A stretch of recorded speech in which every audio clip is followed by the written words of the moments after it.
Well, I'm sitting in this sun-soaked garden It's in beautiful, Colwyn isn't Bay it? with you, Neil, Revd Neil Kirkham. We met a few weeks ago at a conference in Llandudno, Yeah. run by the Presbyterian Church of Wales, which had the really interesting title of What Do These Stones Mean? Yeah. And it was a conference all about buildings and the future of buildings and being imaginative and creative with this kind of, this kind of register of hundreds of buildings. And you were one of the speakers. Yeah. You were part of a panel. So I'm wondering if you could tell us why you were there in that conference, what your credentials were, if you like, and the story behind that. Yeah, sure. I mean, we met in Gloddaeth Chapel, so you've seen what the chapel is like now. It wasn't always like that. But I served there as minister for 28 years. That was my privilege. I retired almost 5 years ago. But I know a lot of people have commented on the changes in the building and how now it's fit for modern day purpose. It was a long process to get there. I remember going down to Holy Trinity in Brompton when Sandy Miller was the vicar, and it was to an Alpha conference. And he came out and almost his first remarks were, "You cannot transform a church." And I just sank in the seat because that's what I feel God has called me to do.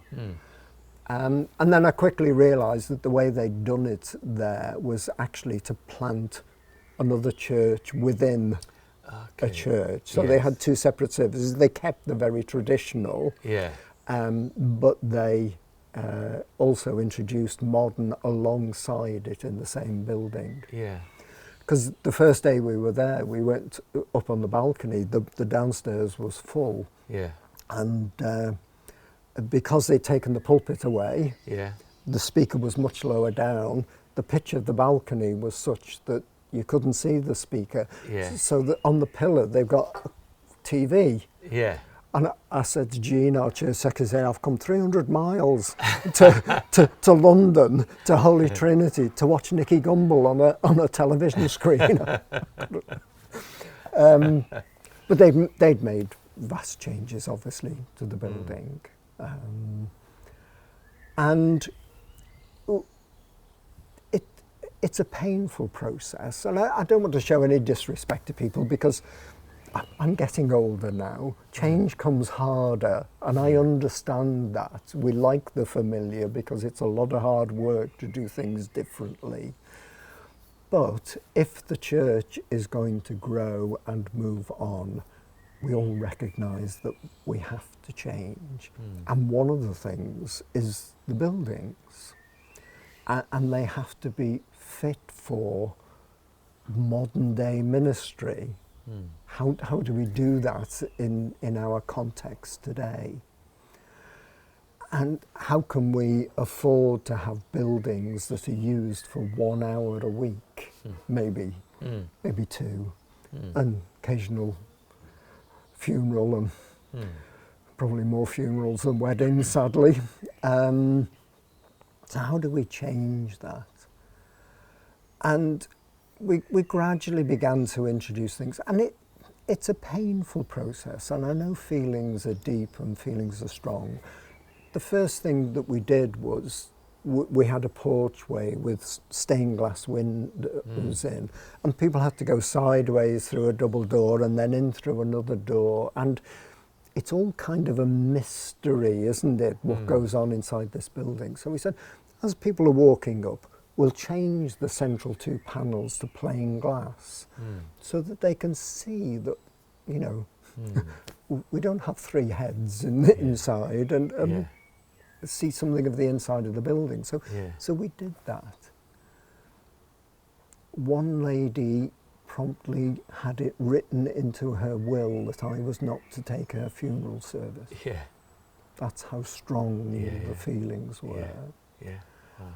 And each time we made little alterations like that, we took one pew out of the front just to give us a little bit of space so that we could do drama. Yes.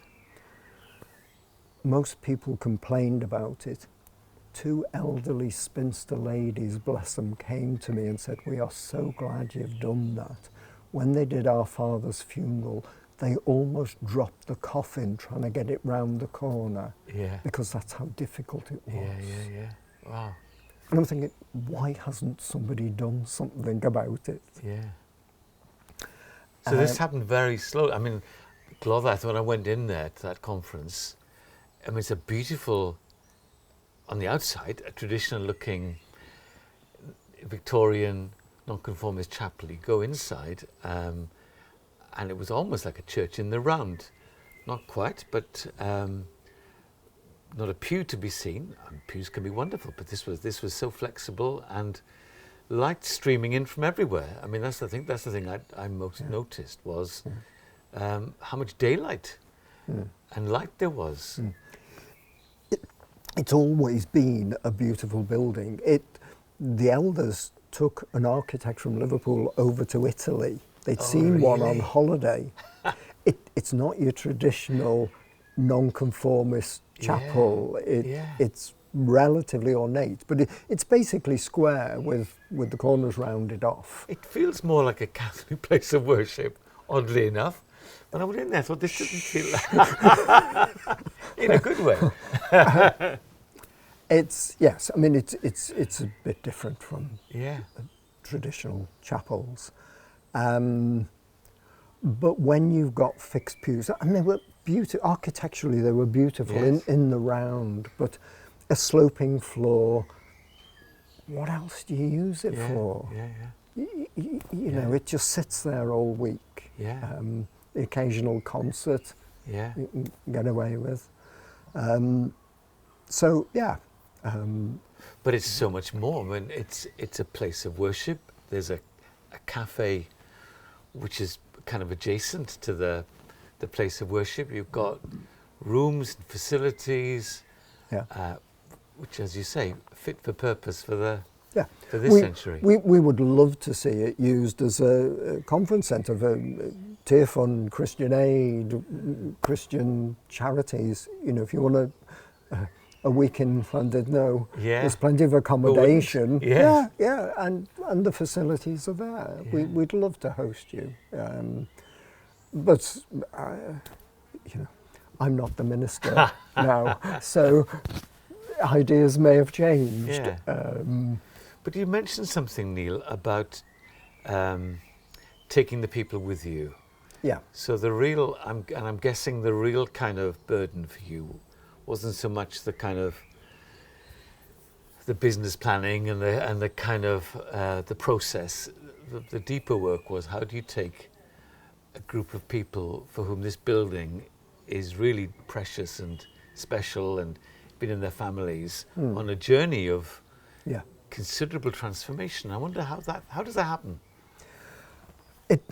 I described the first steps. It began very small. We used to have the old Sunday school benches, you know, the cast iron frame and pitch pine with the lid tilts, and it forms a trestle table and that. Nobody could lift them. And I'm trying to say, look, you'd be much easier with comfortable chairs, and we'll get some fold-up tables, and you sow the idea, and every now and again you reinforce that idea. You keep dropping it in, and what I've learnt in ministry is things happen in God's time when it's ready. And 5 years later, somebody will come back with the idea and say to you, you know, I think we should have fold-up tables, you know, and chairs, and you look surprised. Gosh, I wish I'd thought of that, you know. What a good idea. But I mean, in that case, we actually had an elderly lady, because they had no backs, fall off backwards. And I said, look, you know, this has got to stop. We have to do something about this.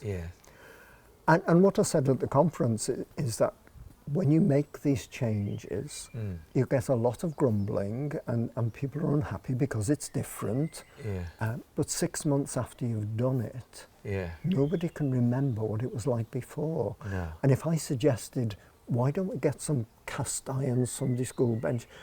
Don't be silly, you know. Yes. So the message gets across, and it's those gradual changes Yeah. that become part of the culture of the church. When Paul writes to the church in Rome, he says, be transformed by the renewing of your mind. Yeah. How we see things, how we see God, how we see the church, how we see ourselves, how we see the world. Yeah. And it's not just changing programs, it's changing the thinking. Yeah. That we begin to see that we are there as a church of God's people to conduct God's mission, and we are blessed by having a building which is a resource. And as long as it serves that purpose, that's not an end in itself, the building. The mission is what we're about. Yeah. As long as it serves the purpose, then great, it's a good resource. Yeah. And that comes through the preaching, through the pastoral work, and yeah, it takes a long time and it's a painful process, but Yeah. eventually you get there. Yeah. And And a team of people, presumably, this kind of all just fallen on you, Neil. There must have been a group of you who took this on and used their various gifts. yeah, I mean, in terms of the major transformation, I mean, it was a guy called Chris Appleton. Chris has moved away now. They're living over near Mold and attending a church there. But he was the driver behind it. But we had a whole team of people. Yeah. And the Baptist Church at the West Shore kindly allowed us to use their building to worship while we were doing it. And we preached about Exodus. Yeah. You know, the whole journey and, Yeah. you know, coming into something which is very different and the lessons you learn along the way. Yeah. So It's a complete. It must have been a complete makeover, or is a complete makeover to whatever it was 100 years ago. Yes. I mean, it was very dark. I mean, where we've got the glass screens into the hall used to be dark roller shutters. It was a sloping floor. It was pitch pine, darkly varnished, wainscot around, darkly varnished. So much, I hate to use the word dingier, but you know, you said about the light. It wasn't light. No. And the lighting system itself, you know, we've renewed all that. And it's an opportunity to put in modern technology. You know, we've got 2 big projectors and sound system and television screen in the hall, so that when the creche goes through, whoever goes through with them, you're still seeing the service on the television screen.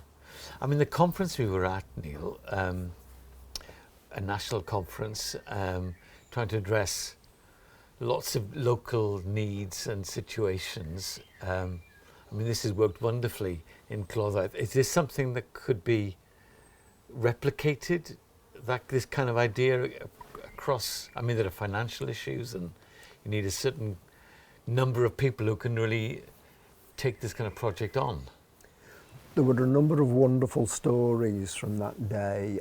I mean, I'm a great admirer of what they did in Bangor, where they sold 5 existing chapels, and instead of having the argument about whose chapel shall we settle in, they built a new one, purpose built with a car park. You know, that's the one thing we lack in Llandudno, and you know, we an awful lot of prayer went into this at the beginning, because, you know, do we transform the building or do we go somewhere else? And if there'd been anywhere else, because at the end of the day, we still have a very old building that still needs a lot of maintenance. Of course, And basically, it's not in a particularly good location, because we're not on the main street to get the passing footfall, and yet we're close enough to have all the parking problems, you know.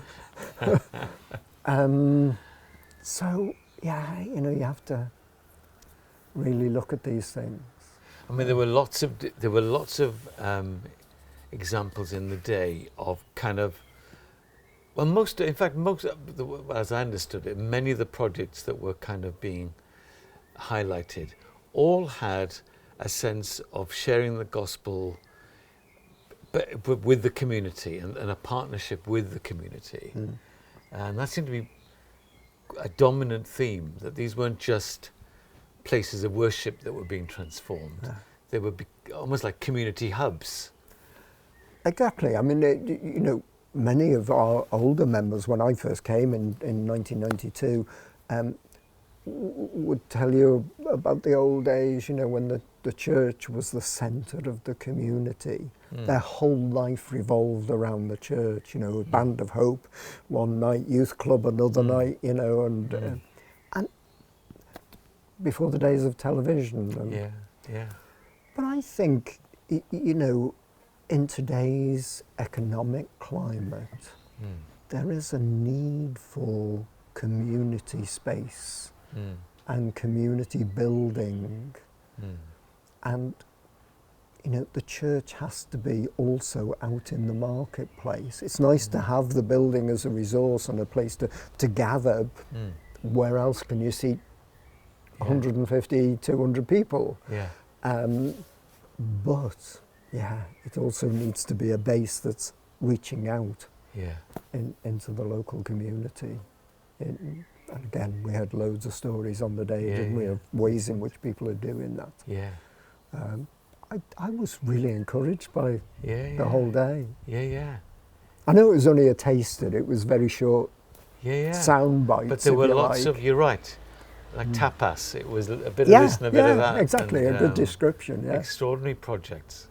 Some, Llandudno, quite a prosperous and quite a large town, right through to other places. Hang on. When the Welsh Assembly introduced communities first, there were 3 electoral wards in Llandudno that attracted community first funding. Llandudno had the highest incidence of child poverty for a town of its size. Obviously it doesn't compare with Cardiff and Swansea, but for a town of its size, it had the highest incidence of child poverty in Wales. Wow. So there are lots of needs. You know, it has this wonderful front of being, you know, the Queen of Welsh resorts, but behind there, dig deeper. There's a lot of problems. And Gloddaeth, amongst many other churches, is seeking to minister into and help to address those needs. I'm not in charge now. I'm not the minister. I'm not an elder. Well, you set the ball rolling. I think that's it, you see. I've always felt in my ministry that I was called for a time and purpose. And it's, you know, there's no point in comparing ministers because we're all in different situations. It's being the right person in the right place at the right time for that job. And yeah, I've done my bit. I've handed the baton over. Tim Hodgins has picked it up. Doing a wonderful job. Him and Troy and Sam and the elders. You know, we've got a great team of elders there now. But the mindset of the church now is different. How do we serve God? How do we make all this work in mission? How do we reach people with the good news of Jesus Christ? And yeah. Neil, I'm encouraged. You're infectious. That's what you are. Thanks for speaking to me. Thank you. You're very welcome. It's lovely to see you, Gethin.